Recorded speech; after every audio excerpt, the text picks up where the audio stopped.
大家好，以后你要是想吃干锅土豆，就像我这样做，不用油炸，也不用焯水，比饭店做的还要好吃。最主要是做法还非常的简单，一起来看看是怎么做的吧。首先我们准备3个正经的土豆，先削去外皮。选土豆的时候最好是选择这种黄心的土豆，因为黄心的土豆口感比较好。我们在选土豆的时候最好是选择小一点的，等一下比较容易操作。去皮之后改刀切成薄薄的厚片，厚度在 0.5 厘米左右就可以。这里要注意的是不要切得太薄了，太薄了容易炒碎掉，太厚的话不入味也不好吃，这样就可以啦。全部切好之后装入大一点的碗中，然后碗里面加入一勺淀粉，再用手充分的抓拌均匀，让土豆片裹上一层薄薄的淀粉，像视频中这样就可以啦。全部裹好之后先放一旁备用。接下来准备一个红椒，一个青椒，去籽。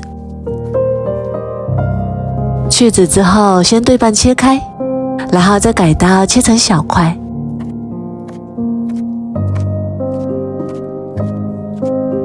全部切好之后装入碗中备用。再来准备10颗生姜，切成薄片，3瓣大蒜也切成薄片，全部切好之后装入碗中备用。几根清洗干净的小葱，切成长长的小段，切好之后装入碗中备用。再来准备半个洋葱，切成洋葱丝。洋葱先放冰箱里冷藏1天，这样切的时候就不会辣眼睛了。切好之后再用手给它抖散，抖散之后放到砂锅里面备用。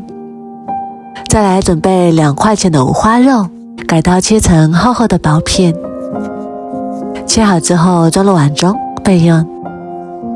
接下来起锅加入少许食用油，油热之后把土豆片一片一片的放进来，开小火慢慢煎。饭店里一般都喜欢用油炸，但是我们自己在家做，用这个方法比较节省不浪费。煎的时候给它摇动一下锅，让土豆片受得更加均匀。这里要注意的是一定要小火慢慢煎，火大了容易煎糊了。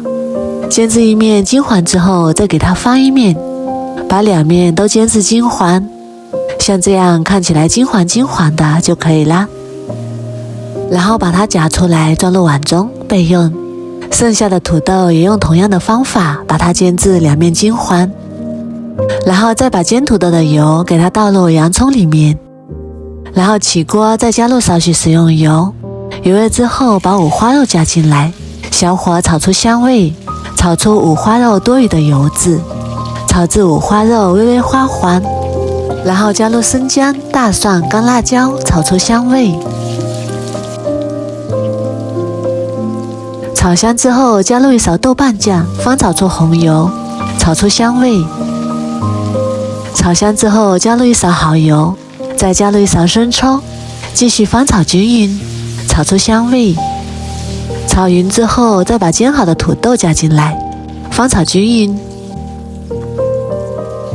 然后再把青红椒加进来，继续翻炒均匀。炒匀之后再把葱段放进来，再加入少许的白芝麻，开大火翻炒均匀，炒出锅气，炒出香味。炒好之后就可以出锅啦，放入砂锅里面，然后再放在火上加热一下，激发出洋葱的香味。这样一道简简单单又好吃的干锅土豆就做好啦。一边吃一边加热，香气四溢，越吃越好吃。如果你也喜欢，赶紧收藏起来试试吧。我每天都会更新不一样的美食视频，喜欢我的视频就关注我吧，谢谢您的支持。